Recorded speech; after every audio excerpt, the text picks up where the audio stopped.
Hello everyone, চলে এসেছি আরেকটা মিনি ব্লগ নিয়ে। আর সত্যি কথা বলতে এই ভিডিওটা না আমি করিনি, ভাই ব্লগ করেছিল। ওর থেকে কিছু ক্লিপস আমি নিয়ে তোমাদের সঙ্গে শেয়ার করছি। তুমি আজ এখানে যেটা কিনতেছো সেটা কেনার জন্য তুমি কতটা এক্সাইটেড রয়েছে একটু বলো সবাইকে। কেন?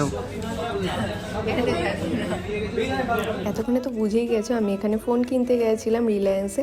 আর সত্যি কথা বলছি, কোনো প্ল্যানিং ছিল না, বিকালবেলায় হঠাৎ করে ঠিক হলো আজকেই যাব। অনেকদিন ধরেই ভাবছিলাম যে ফোনটা চেঞ্জ করব, বাট করা হচ্ছিল না। বিশ্বাস করো, আমার আগের ফোনটা ভীষণ ভালো ছিল, আমার খুব পছন্দের ছিল, ভালোবাসার ছিল।